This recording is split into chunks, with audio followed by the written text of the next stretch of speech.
Përshëndetje të nderuar shikues, startojmë sot në RTS Gjirokastra ciklin e emisioneve Shqipëria voton, Gjirokastra zgjedh, ku her pas here do të kemi të ftuar kandidat për deputet të 11 forcave politike që janë në garë për parlamentin 2025-2029. Sot kemi të ftuar drejtuesin politik të Partisë Demokratike për qarkun Gjirokastër, njëherëzi edhe kandidat për deputet në listat e mbyllura, zotin Tritan Shehu. Përshëndetje, mirë se erdhët zoti Tritan, falenderoj që ju përgjigje ftesës RTS Gjirokastra për të komunikuar me publikun, por njëherëzi edhe me zgjedhësit tuaj të themi në këtë moment të fushatës elektorale.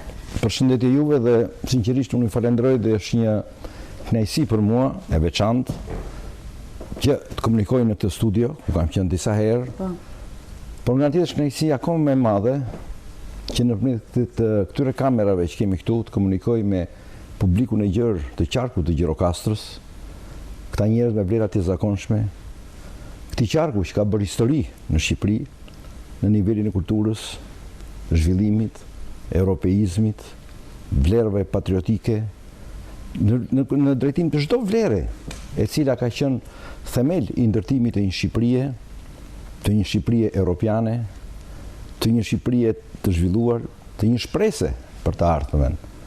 Me këta banorë të cilët realisht gjithmonë kanë luftuar për drejtësi, kanë luftuar për demokraci, kanë luftuar për zhvillim dhe kanë arritur të mbjetojnë përmes shumë tallazeve, fortunave, probleme të mëdha që janë krijuar dhe të jenë këtu, të qëndrojnë këtu duke aspiruar të zhvillojnë këtë zonë të mrekullueshme.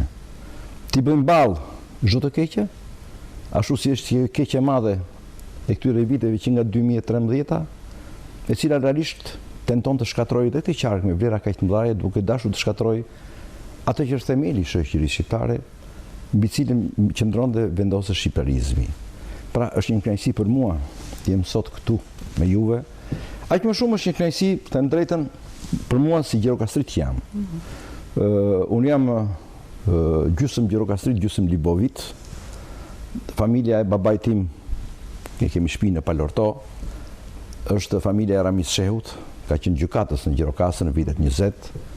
Në rreth vitit 30 u transferua kryetari i gjykatës së Korçës. Dhe pasandaj vazhdoi deri mbas luftës, nuk u morëm me këtë gjë. Ndërsa atje i mat Masar Shehu ka studiuar në liceun e Korçës, pastaj ka mbaruar studimet e larta në Francë për histori dhe u kthye pedagog në liceun e Korçës, derisa u arrestuan nga fashistët për lëvizje antifashiste. Ndërsa familja e nënës time është një familje tipike libovite, gjyshim Sulo Bogdo, Libovit, ka qenë prokuror i përgjithshëm i qeverisë Fanolit në vitin 1920. Njëse gjyshja ime, Shadie Aslani, është nga Nepravishta, dhe është ajo që ka hapur shkollën e parë shqipe për vajzat në Libohov. Pastaj u vendosën lëvizën më vonë në drejtim të Durrësit, në drejtim të Tiranës. Nëna ime ka mbaruar studimet në vitet 30 në Rom për piano. Pasandaj si nëna dhe babai u lanë hije nga ai regjim për arsye të atyre gjërave që dishin në atë periudhë.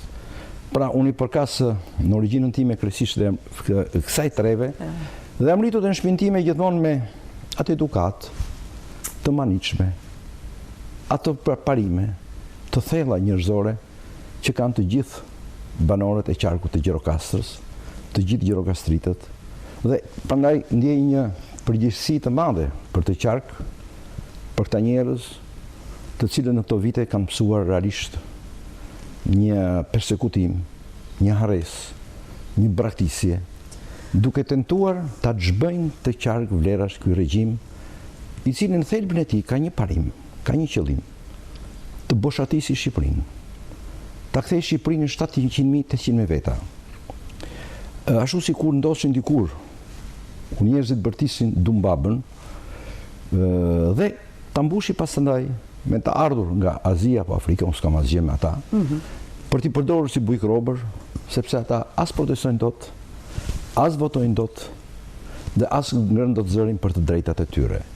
Pra kjo është një politikë djathtëzore, e cila po realizohet në gjithë Shqipërinë Dhe veçanërisht në qarkun e Gjirokastrës, ku në këto vite, që nga viti 2013 deri më sot, janë larguar mbi 45% e popullsisë, duke bërë që qarku i Gjirokastrës të jetë qarku me nga largimet më të mëdha të popullsisë në Shqipëri, në mos gabohem me qarkun e Kukësit, dhe si pasojë të ketë natalitetin më të ulët në vend, 1.5 lindje për grua, që është nataliteti shumë në nivelin e mbjetesës, nataliteti në nivelin e mbjetesës është 2.1, të ketë mortalitetin më të lartë në Shqipëri, vdekshmërinë më të lartë në Shqipëri, si pasojë e braktisjes e largimit të rinjve, të çifteve të reja, dhe padyshim moshën më të lartë në qarkun e Gjirokastrës. Një fatkeqësi e vërtet kjo. Për këtë qark, e cila lidhet padyshim me fatkeqësinë e madhe që ka Shqipëria e që ka mbërthyer nga ky regjim, e cila kërkon padyshim dhe do të ketë, unë jam i bindur për të punë kategorike, të plotë, të padiskutueshme, një përgjigje të madhe për dalë nga ky qerfull në 11 maj. Jemi në momentet kulmore të fushatës, të themi, por ju si politikani vjetër, si deputet në Parlamentin Shqiptar që prej vitit 91, si mund ta përshkruani këtë fushat të deri tanishme? Vjen me risi? Apo... Unë jam deputet në Parlamentin Shqiptar që në Parlamentin e parë demokratik. Unë vi nga universiteti, unë jam mjek, unë kam qenë dhe jam profesor universitar, jam anestezist reanimator, kam drejtuar shërbimin kombëtar të anestezi reanimacionit. Dhe në vitin 90, në dhjetor të 90-s, unë u futa lëvizjes demokratike me shpresën dhe idenë për të ndryshuar Shqipërinë, të drejtën. Unë jam nga të grup profesorës të cilët në tetor të 90-s, ishim, nuk e dim, duke 17-18, firmosën peticionin e parë kundër regjimit.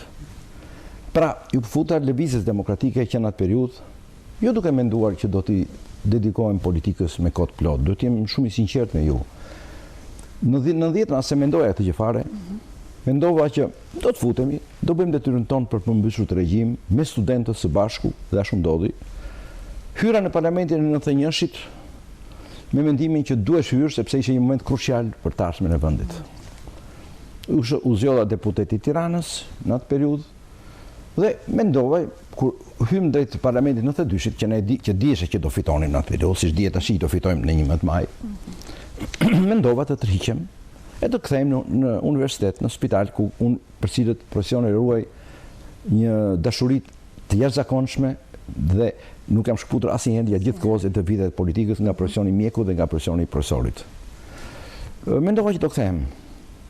Them të drejtën, ishte ndërhyrja e Berishës, i cili më kërkoi që unë të kandidoja përsëri në 92-shin.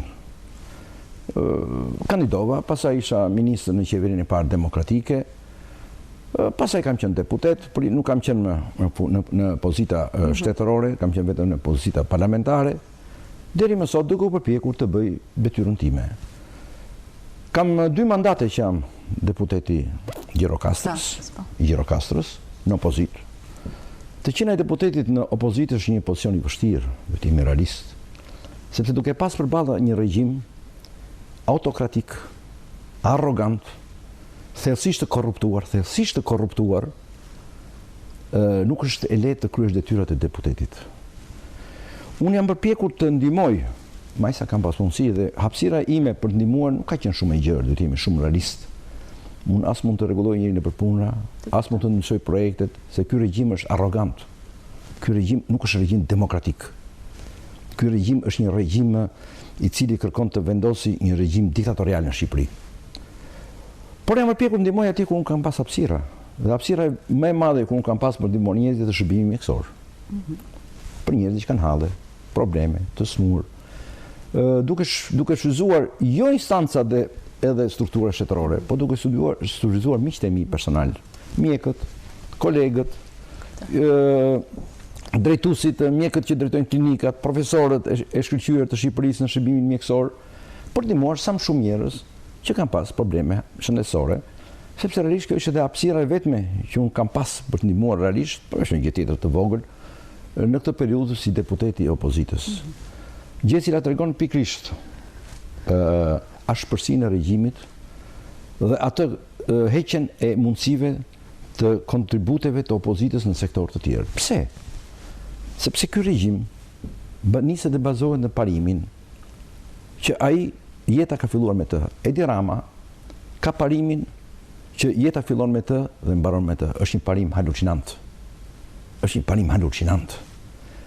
Sepse ky regjim ka parimin për të mbajtur çdo gjë të hermetizuar dhe të mbyllur për dy elementë. Jo vetëm thjesht për kënaqësinë e pushtetit që ka të zhvilluar, po dhe për përfitimet korruptive masive që ka. Sepse s'po e mbajtet të izoluar, të mbyllur çdo gjë, ti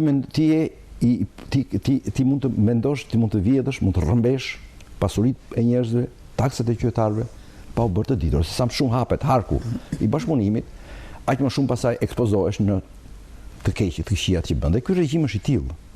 Prandaj ka përjashtuar krejtësisht opozitën nga çdo formë pjesëmarrje në administrimin e një hapësire siç ndodh kudo në botën demokratike. Është një regjim i cili nuk ka përjashtuar vetëm opozitën, ka përjashtuar edhe qytetarët. Ka përjashtuar edhe socialistët e ndershëm. Socialistët e vërtetë, të cilët pavarësisht se kanë mendime të ndryshme ideologjike me mua, unë i përkas qendrës së djathtë, ka shumë nga ata të cilët aspirojnë për një Shqipëri ndryshe nga kjo që ka ndërruar Rilindja. Sepse Rilindja është një sekt. Nuk është Partia Socialiste. Është sekti i Rilindjes. Është sekti i Rilindjes si nëpërmjet duke filluar që nga kryetari i tyre atje dhe duke vazhduar në përqarqe të ndryshme pastaj me lubitë e tyre, siç është për shembull në Gjirokastër lubia Kumbaro, e cila është një lubi e vërtet, absolutisht, kërkojnë të dominojnë gjithçka dhe të përdorin gjithçka për interesa personale dhe për dominim politik. Kjo është e keqe e madhe. Dhe këtu pastaj hapësirat e opozitës zvoglohen ashtu si zvoglohen të gjitha hapësirat e çdo qytetari për të kontribuar në zhvillimet reale të vendit. Prandaj vendi ka ta ndisur në këtë mënyrë. Prandaj Gjirokastra dhe qarku Gjirokastrës ka ta ndisur në këtë mënyrë. Dhe kjo do të ndryshojë një më të madh, jeni të bindur. Në një moment do të ndryshojë. Shqipëria do të ndërtohet përsëri në bazë demokratike, ku opozita do ketë rolin e saj, vlerat e saj, zërin e saj, dhe çdo gjë do bëhet në mënyrë transparente dhe të hapur. Po.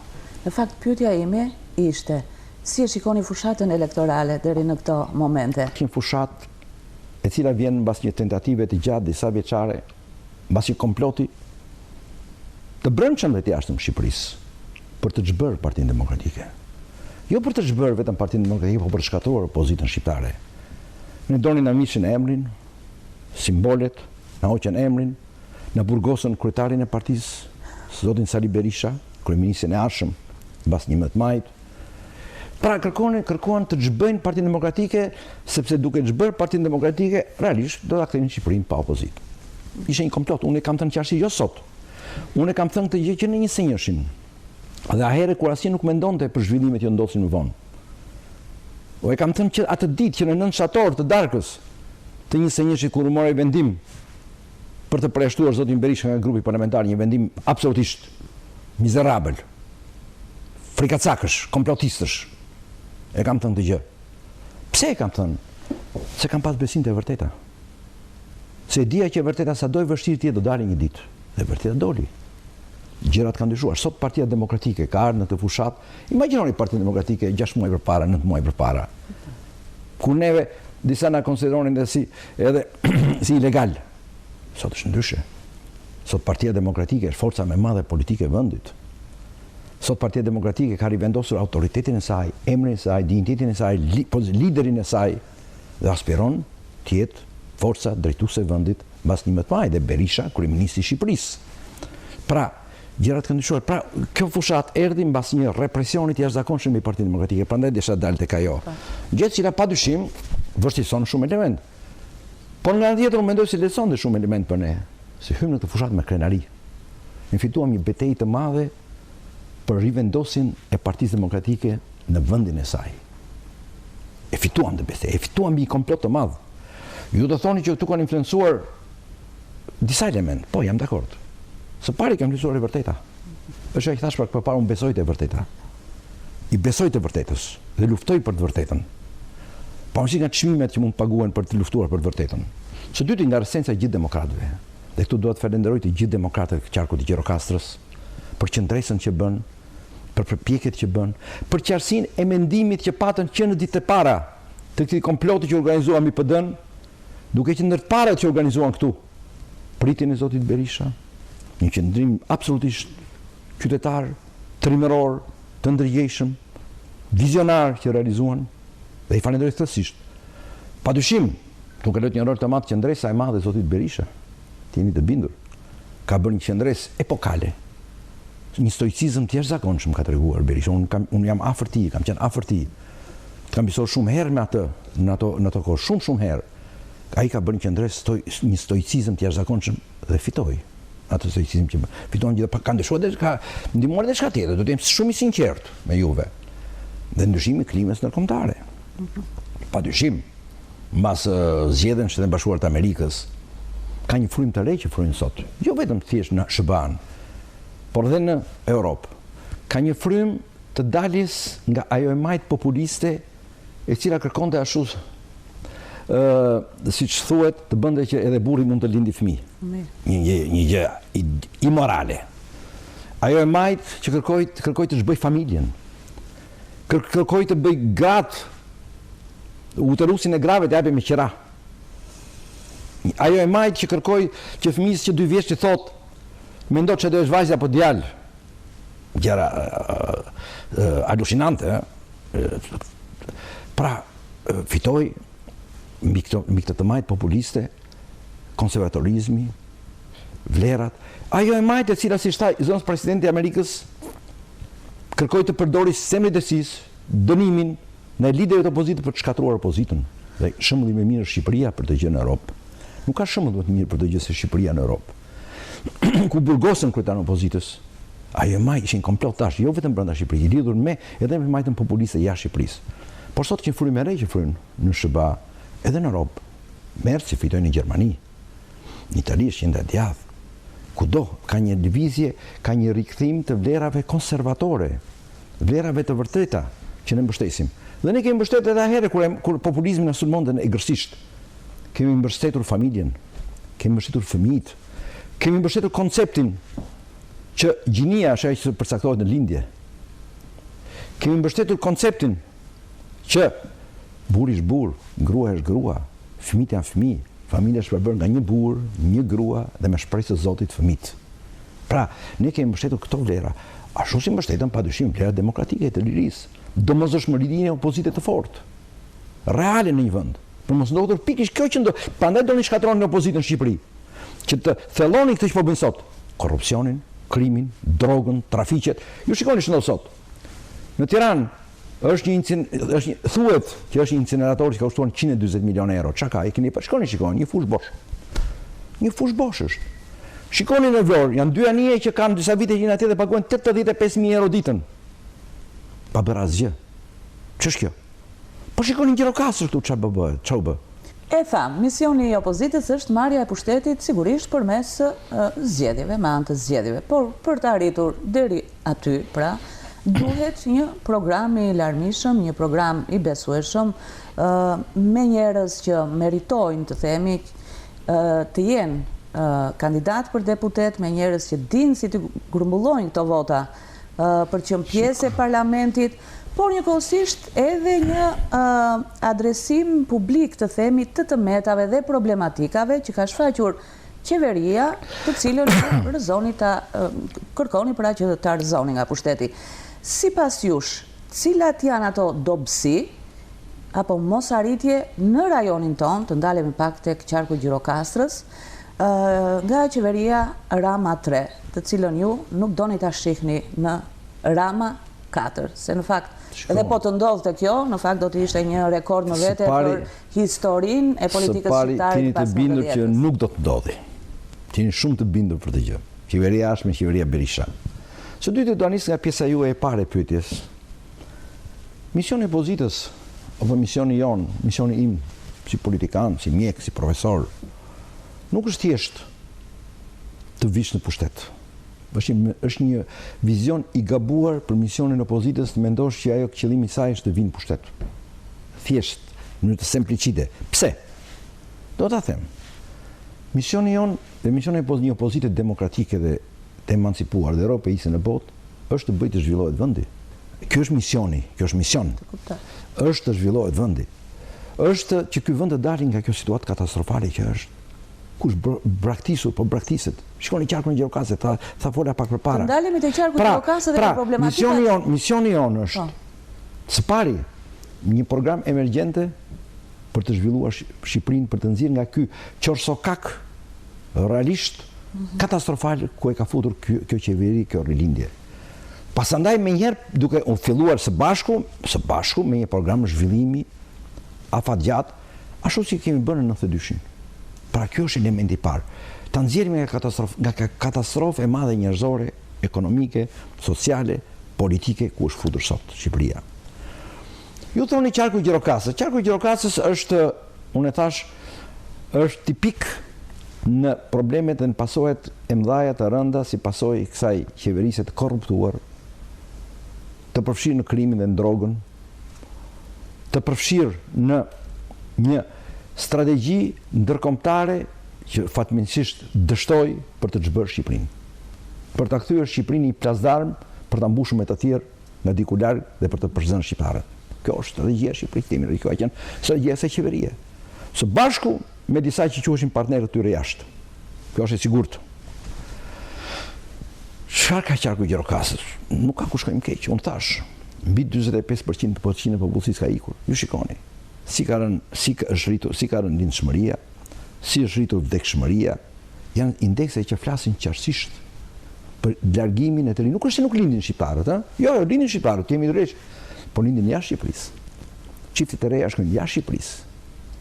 Pra, detyrimisht bie lindshmëria dhe sot vdekshmëria, gjë që vën rrezik ekstensën e këtij komuniteti tonë nëse nuk zgjidhet. Do marr disa shembuj. Shiko që ndodh me një simbol të kulturës, se për të folur për të temë mund të flasim 2 ditë bashkë, kështu që unë do të përmbledh të gjitha në disa minuta, pa ndryshim.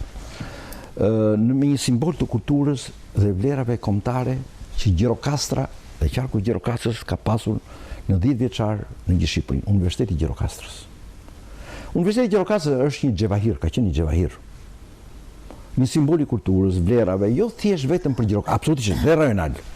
Sepse jep një jo vetëm rajonal, por ka dhe rezaton, rezaton në gjithë qarkun. Një universitet, në një vend, në një jep zhvillim. Jep zhvillim studentët, pedagogët, mësuesit, aktivitet shkencor, aktivitet personal, është një qendër zhvilluese. Por përsa ka qenë një qendër e rëndësishme veçanërisht në lingvistikën për gjithë Shqipërinë.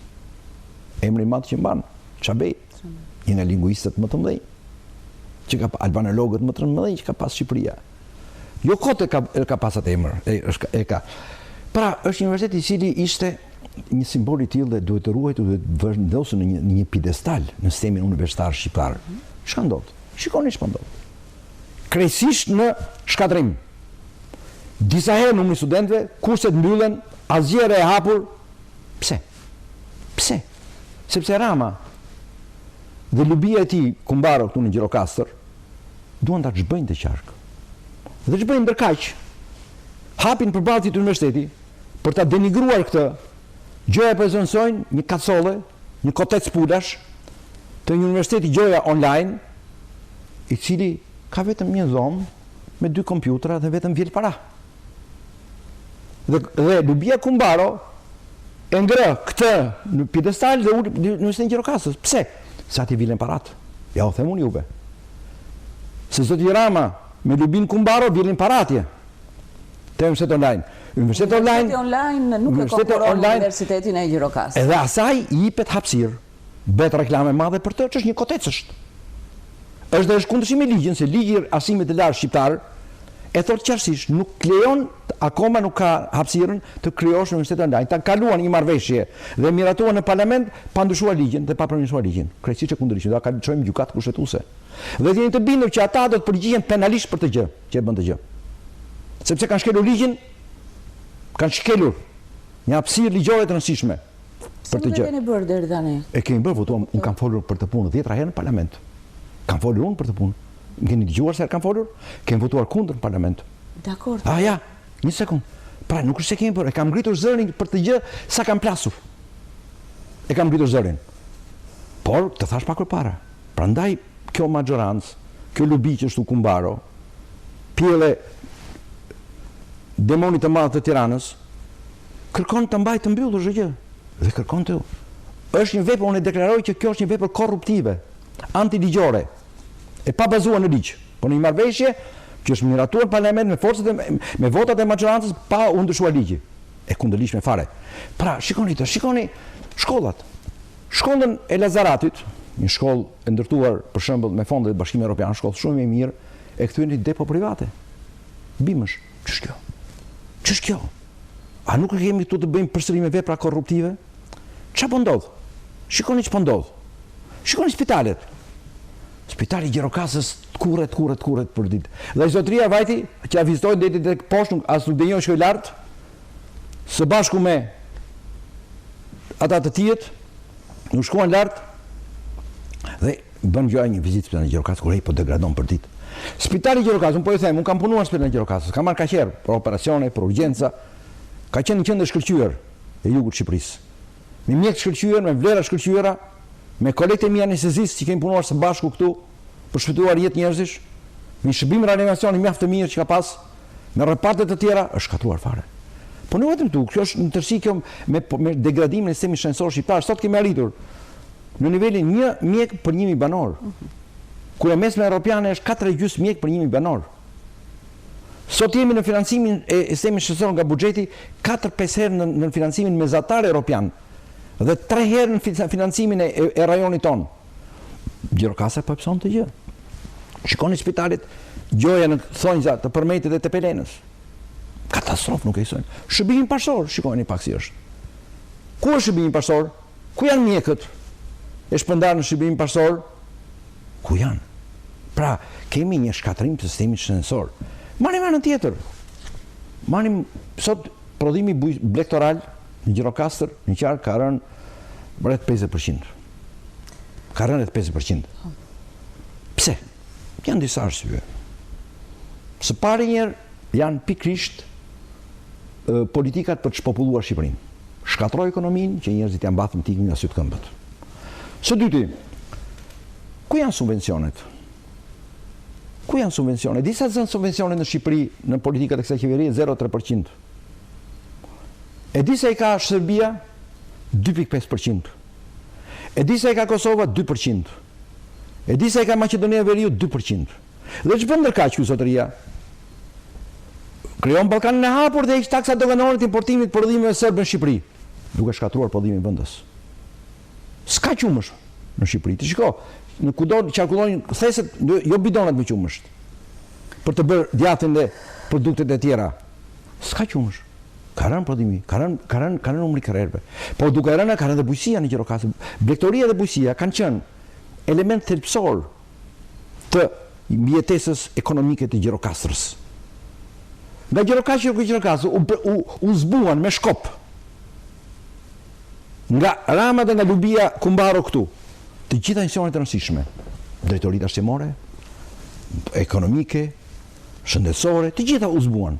Sot Gjirokastriti detyrohet për një dokument shkojnë në Lushnjë apo në Durrës. Se firri është afër.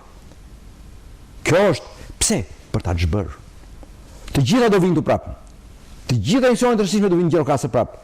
Gjirokastra do ribëhet, jeni të bindur mbas 11 majit. Po. Dhe kjo është, një sekond. Dhe kjo është shumë e rëndësishme që të arrijmë në këto element neve. Kërkohet padyshim përmbysja në 11 maj ashtu si të ndodhi. Pra, unë mendoj se jemi përballë një katastrofe në Gjirokastër më të rëndë se katastrofa nacionale ndërsi. Pse nuk është kot ky denigrim dhe kjo braktisje e Gjirokastrës që bëhet? Është sepse ky regjim ka frikë nga kultura, nga vlerat. Vlerat e kultura sjellin autonominë individuale, sjellin dignitetin personal. Që Gjirokastriti, Përmetari, Tepelenasi, Memalioti, Liboviti, Dopulliti, Kuqëroti nuk e kanë kur lejuar të preket. Dhe këta kërkojnë të preken tu. Tu është zona, është pjesa e frashërve të mdhenjë. Tu është pjesa është vendi i kulturës, i vlerave, i dignitetit njerëzor, që janë përleshur me të gjithë që kanë dashur të njështrojnë. Prandaj kërkojnë të godasin pikërisht të trevë kaq të rëndësishme dhe kaq të madhe për Shqipërinë. Por tieni të bindur nga bëjrën, do përgjigjen. Tieni të bindur se kanë shkelë ligjet. Do përgjigjen një për korrupsionin e tyre, do përgjigjen 1-1 për krimet që kanë bërë, për shkelje drejtat njerëzit, për shkeljen e ligjeve, do përgjigjen 1-1 do përgjigjen. Ne do ja fillojmë punën tonë duke pastruar spari shtëpinë tonë. Shtëpia jonë është këtu. Është Shqipëria, për këtë rast është qarku i Gjirokastrës. Dhe këtu do filloj puna jonë e para. Dhe për të ndryshuar këtë situatë që sapo përmendet më lart. Çfarë programi ka? Programi jon Koalicioni juaj, me të cilën programi jon është një program i gjerë, realisht. Berisha po e shpalos. Thash, do ishte një bisedë shumë e gjatë ta vazhdo të thoja atje, po do them sa gjëra kryesore, padyshim, që ndahet në dy elementë. Në elemente emergjencës dhe në elemente zhvillimit. Se si u thash, ka elemente emergjente që duhen zhvilluar. Elemente emergjencës nisen qoftë nivelet ekonomike, financiare, sociale. Unë pata i takim shumë të bukur para pak ditësh me një grup shumë të gjerë pensionistësh në Përmet. Të martën do kemi tjetër të tillë me Maliaj. Një situatë katastrofale pensionistëve. Shiko, ç'a ndodh? Ç'a ndodh? Një pension qesharak. Një pension i ndarë në dy shtresa, fshat dhe qytet. Njerëz janë kudo një lloj. Një pension i cili nuk del as për ilaçet. Do vi, se unë ana shënësore janë dhe më mirë ndoshta. Miksore dhe shatem. Sanitare.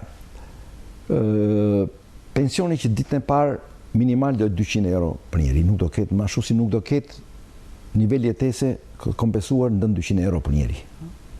Dhe pasaj rritja e tij do të për çdo vit 20%. Kjo është minimale që bëhet për pensionistët. Po nuk është vetëm kaq. Sot ç'a ndodh për pensionistët? Pensionistët janë shtresa padyshim që kanë nevojë më shumë dhe për shërbim mjekësor. Ka nevojë për medikamente, është normale, është njerëzore. Ju dini që në Shqipëri rreth 30% e nevojave bazë të popullsisë për medikamente realizohen nga medikamente që vijnë nga jashtë me çanta, që i dërgojnë familjarëve të tyre, fëmijët, niprit, mbesat për të mjekuar. Pse ndodh kjo gjë?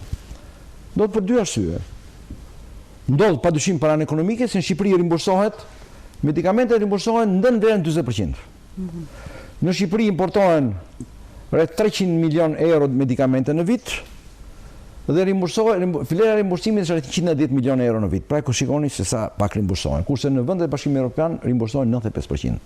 Ne do të rimbursojmë sa rimbursohen në vendet e Bashkimit Evropian. 95%. Po nuk është vetëm kjo, është gjëra tjetër. Në Shqipëri është mbushur me fake drugs apo medikamente jo sigurta. Sepse ta shkatruan ligjin që ishte deri në 2014, kam qenë unë nga ata që kam punuar për ligjin 2008, dhe që ishte deri në 2014 një ligj i mrekullueshëm që siguronte sigurinë medikamentoze në Shqipëri duke vendos po ato standarde, po ato certifikim nga organizmi evropian apo amerikan që kanë vendet e Bashkimit Evropian. E shkatruan dhe hapën dyert për medikamente jo të sigurta, duke mbushur veçanërisht zgjedhjet e para e dyta në listën e rimbursimit me këto medikamente. Ara i qytetari shkret detyrohet të kërkojë një medikament sigurt, do pagojë nga xhepi.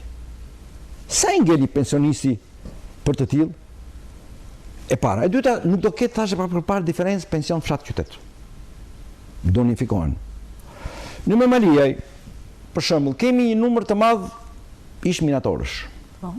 Unë kam ngritur sa herë, ne kemi paraqitur në parlament 2 herë projekt ligje për pension të veçantë për ata njerëz që janë atje.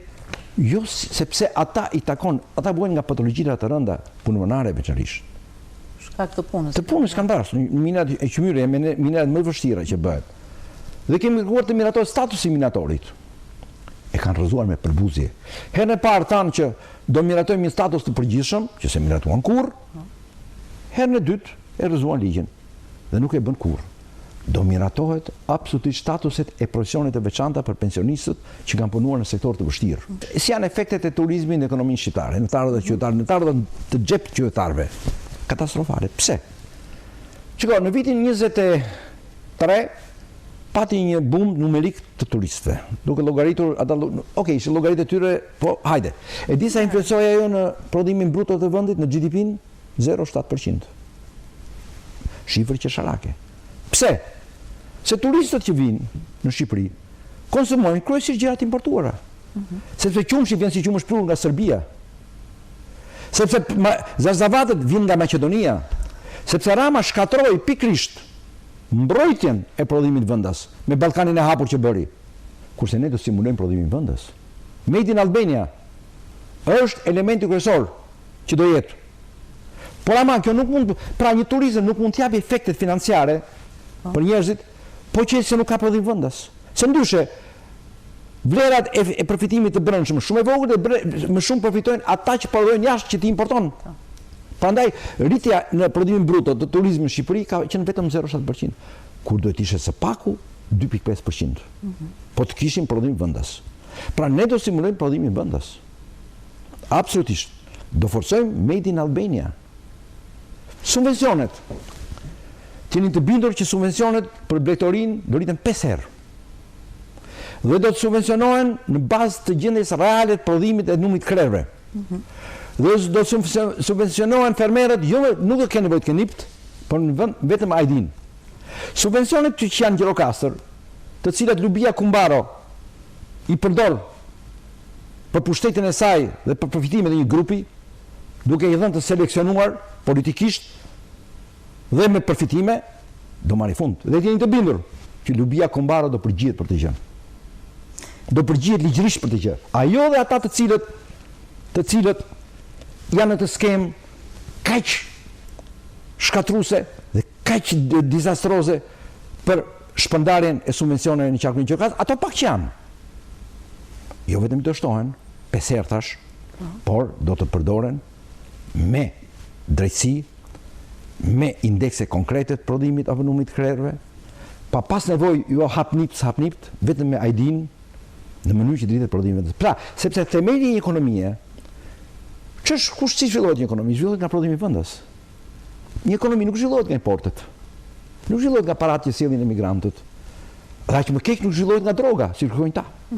Nuk ka asnjë vend ku uzon droga të zhvilluar. Merrni Kolumbinë, Venezuelën, ku droga ka, po popullsia është në varfëri të thellë. Pra, ne do zhvillojmë realisht prodhimin vendas. Dhe Gjirokastra ka shumë hapësira, jo vetëm blegtori dhe bujqësi, por ka shumë hapësira për të stimuluar prodhimin vendas. Ne do sillim tash përpara në Gjirokastër të gjitha drejtoritë që kanë ikur dhe të gjitha misionet që kanë ikur. Përkundër, jo do të sillen, por të krijojmë të tjera, se e meriton dhe ka mundësi, ka hapësira të krijohen. Të tjera misione të specializuara për ngritjen e këtij qarku. Padyshim, duke pasur objektiv kryesor, jo thjesht zhvillimin e ekonomisë për ekonomi, por rritjen e popullsisë vendase këtu. Çfarë ndodhi nga viti 2005 deri në 2013? Kur zoti Berisha me qeverinë e tij monitor masa të rëndësishme për zhvillimin e Shqipërisë, ku shtuan investimet e huaja, shtuan rrogat të dyfishuan, si çdo dyfishohen, trefishohen tashti, mbas 11 majit, menjëherë ndodhi që filloi jo vetëm të ra shumë fluksi largimeve, por filloi një fluks invers të ardhur për të ardhur në Shqipëri. Dhe kjo është një vlerë të mëdha. Sepse ata shqiptarë që kanë shkuar jashtë, që punojnë, kanë krijuar një mentalitet shumë të demokratik. Janë kualifikuar një pjesë, disa mjek, disa infermier, disa inxhinier, disa ekonomistë. Kthimi sikur edhe një pjesë të vogël për tyre, 30% e tyre të arritë të kthehen në Shqipëri, pra ne të bëjmë atraktiv që të kthehen, është një pasuri e madhe kombëtare. Jep një zhvillim të madh vendit. Dhe këtë do ta bëjmë. Por me të gjitha do krijojmë pra drejtësinë. Do krijojmë atë që njerëzit jetojnë të drejtë, të barabartë, me dinjitet. Mos ketë frikë arsimtari, ç'a ndodh të ditë, mos e turshme, mos e tmerrshme kjo gjë. Arsimtari ka frikë të vinë në një takim, flet vesh me vesh, se më heqin nga puna. Ma dhe mjek, ka mundsi një mjek, terrorit jetë ka që thellë, sa dhe mjeku të thotë, aman nuk vi dot, po vetëm ta them, sepse më heqin nga puna. Një mjek, si mund të ndodhi? Pra të tregon që këta kanë futur terrorin dhe kërkojnë të fusin terrorin deri në qelizë. Gjë si një simptom i vetëm i diktaturit të vërtet. Por gabojnë rënd. Frikë duhet kenë ata që bëjnë të punë, se po shkelin ligjin. Se 11 maj do ndryshojnë gjërat. Dhe do të përgjigjen një për to që bëjnë. Ajo, të gjithë ata në punës, të ndershëm, të vërtet, korrekt që bëjnë punën e tyre, do të shpërblehen me vlera morale, pozicionale, për qëndrimet e tyre, të jenë të bindur. Ne nuk kemi në mend të bëjmë gjëti shtrikësh. Absolutisht. As pastrime masive. Kur thash do pastrojmë shtëpinë nga të korruptuarit, nga lidhur me grupet kriminale, nga ata të cilët kërkojnë të terrorizojnë arsimtarët, mjekët, nënpunësit, punojësit e bashkisë, kudo që janë ata, për t'i përdorur për element politik, ata po do ta paguajnë, ti është bindur, po të tjerë do të nderuar, qytetarët e vërtet, nënpunësit e vërtet, punojësit e shtetit të vërtet, do jenë gjithmonë të nderuar edhe në qarkun e Gjirokastrës, ashtu si do jenë gjithë Shqipërinë mbas ndryshimeve politike të 11 majit. Okej. Zoti Shehu, riktheheni për herë të tretë si drejtues politik në zgjedhjet parlamentare, sigurisht keni qenë edhe për zgjedhjet vendore, por në Gjirokastër po të shohim pra në rajonin tonë, në qarkun e Gjirokastrës, po të shohim rezultatet e mëparshme vërejnë se keni humbje. Ku gjeni këtë besim sot? Shiko. Ju po rreth koalicionit të themi së pari në 12 maj ju do të jeni fitues. Po. Së pari në 2021 ne dolëm shumë mirë se 2017. Ai që ndodhi në 2021 që ne humbëm deputetin e dytë, për mua ishte një mosorientim taktik i aleatëve tanë. I LSI-s tash Partia e Lirisë, të cilët me gjithë këmbguljen time të madhe nuk pranuan të jemi në një listë përbashkët. Patën mendimet e tyre, unë i respektoj, patën vizionin e tyre, patën besimin e tyre.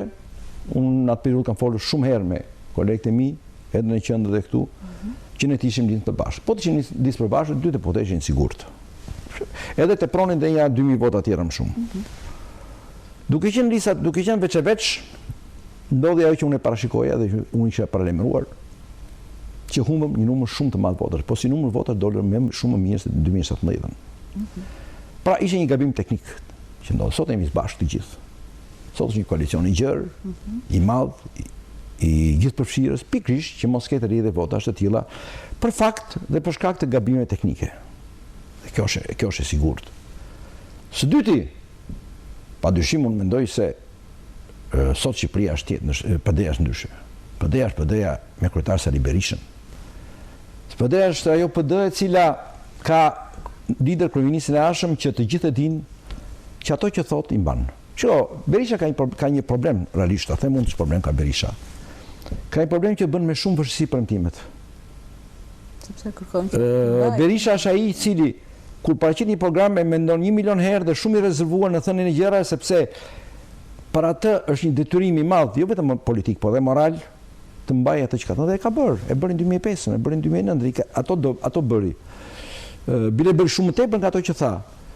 Pra, ne kemi një lider të tillë sot. Ne kemi një kryetar të tillë sot. Ne në qarkun e Gjirokastër përveç saj kemi një grup të shkëlqyer kandidatësh për deputet. Më të mirë se çdo herë. Në Gjirokastër kemi Almën, pedagoge, vajze këtushme. Kemi Arben Ristane, një figurë e njohur madhore. Kemi profesor Bajram Hysën, një ish dekan i Fakultetit të Mjekësisë, profesor i shkëlqyer. Kemi Marie-Glen Dervishin, absolutisht njeri me vlera, një drejtues administrator i jashtëzakonshëm në Memaliaj. Pra kemi një ekip të shkëlqyer. Kemi një ekip me vlera të jashtëzakonshme. Kemi një ekip që rrezaton, kemi ekipin më të mirë që ka pas qarku i Gjirokastër ndonjëherë në zgjedhjet politike. Kemi njerëz që jo vetëm thjesht sepse sjellin programin e PD-s, sjellin vlerat e PD-s, kanë po ato veçori, por ama kanë dhe vlerat personale të tyre. Nga ana tjetër, padyshim kemi një ndryshim të madh, atë që thash pak përpara, të gjendjes Partisë Demokratike, që nga viti 2021 thash ishte një situatë shumë e vështirë për ne. Ne sot jemi fitues. Hym si fitues politik me vlera morale të padiskutueshme në këtë zgjedhje. Kemi një situatë ndërkombëtare krejtësisht favorshme. Ju shikoni. E djatha konservatore, jo vetëm në SBA, e cila po na mbështet fuqishëm, është po të përhapet në gjithë Europën. Kemi programin ton, që unë thash disa gjëra, padyshim se s'ke shtua, zoti Berisha po e shpalos me të vazhdueshme, do shpaloset, që është programi jo vetëm i emergjencës, i ndaljes nga katastrofa imediate, po dhe i zhvillimit afatgjatë të Shqipërisë. Fatkeqësisht kemi edhe diçka tjetër përballë, që nuk do doja ta kishim, them të drejtën. gjendjen katastrofale të vendit qarkut Gjirokastrës.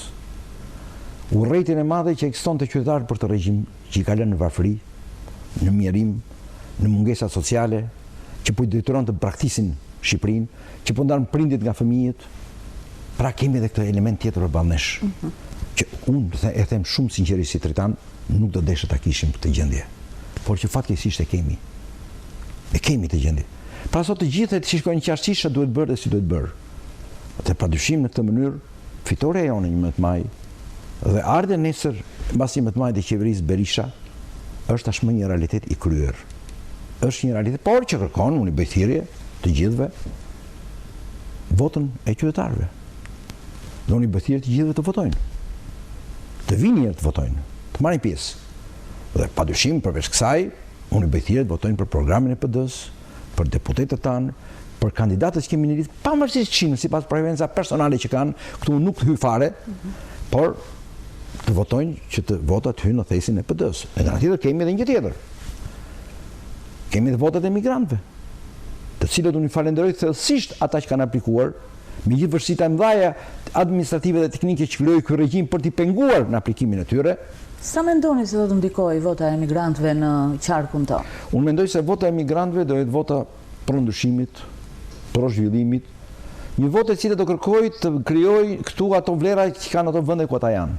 Se shumica dërmuese janë në vendet perëndimore, në vendet demokratike, në vendet e zhvilluara. Do na bindet që do votojnë pikërisht për ndryshimin, për zhvillimin, për një Shqipëri të re, jashtë këtyre situata kaq vështira për cilat folëm së bashku pak përpara. Pra unë vlerësoj shumë votën e migrantëve dhe i bëj thirrje të votojnë për ndryshimin, të votojnë për Partinë Demokratike, të votojnë për koalicionin ton, sepse kështu ata votojnë. Jo vetëm thjesht për veten e tyre, për mundësinë që nesër të kthehen përsëri në Shqipëri me ato lehtësi që zoti Berisha ka thënë qartësisht në programin e Partisë Demokratike, që është për të atraktuar kthimin e emigrantëve në vendin tonë, se ne kemi nevojë për ta, për mendjet e tyre, për vlerat e tyre. Por në këtë mënyrë ata ndihmojnë dhe familjet e tyre këtu, për dalë nga kjo katastrofë ku janë. Dhe nuk do kenë nevojë pasaj nesër të japin të japin dhe ilaçet jashtë për t'ia sjellë këtu, sepse do të ndryshojnë gjërat katastrofisht. Dhe Shqipëria në këtë mënyrë do ecë në rrugën e zhvillimit dhe europianizmit të tillë. Sot vërtet është arritur që shqiptarët udhtojnë të lirë, janë hequr vizat, dhe kjo është një fitore e madhe e qeverisë kaluar Berisha, jo e kujt tjetër. Por mos harroni se integrimi evropian i Shqipërisë është ndërprerje në 2014. U ndërprerje në 2014. Që ndërprej Rama që i vleqe përpara me ato 3 ligjet për që do bënte gjëja për Fierin. Tash ne duhet të rishpejtojmë integrimin evropian të Shqipërisë.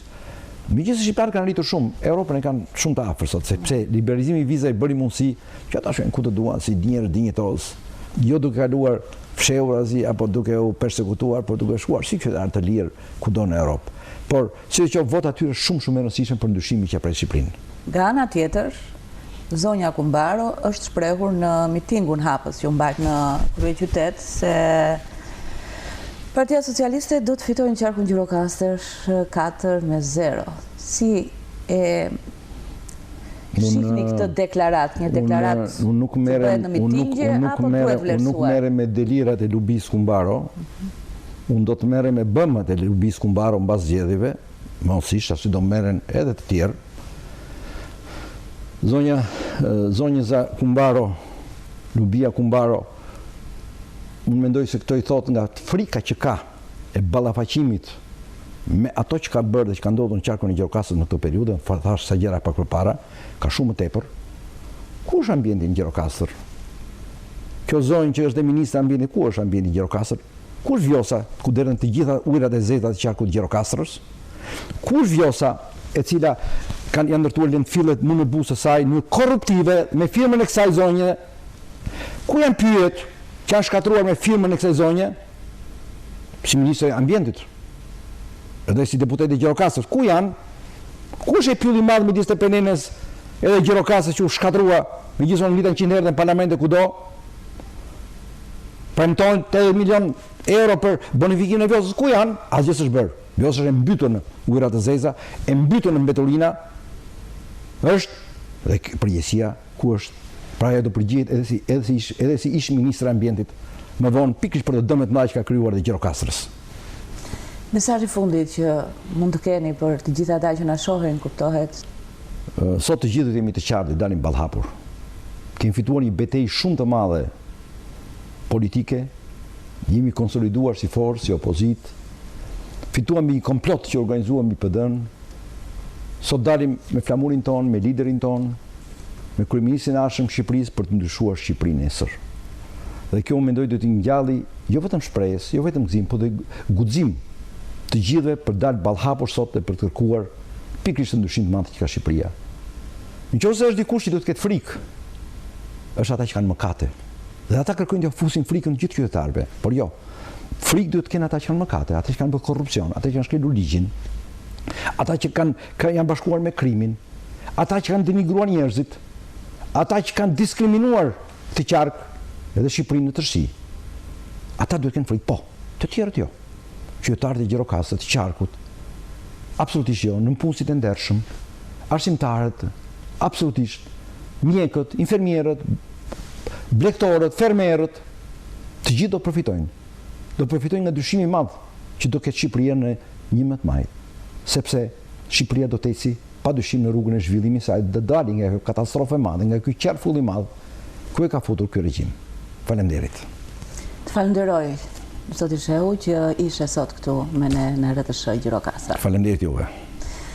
Të nderuar shikues, një falënderim vjen edhe për ju që na ndoqët në minutat e këtij emisioni. Unë në takimin e ardhshëm do të kem të ftuar drejtuesen politike të Partisë Socialiste për qarkun Gjirokastër, zonjën Mirela Kumbaro. Miru takofshi.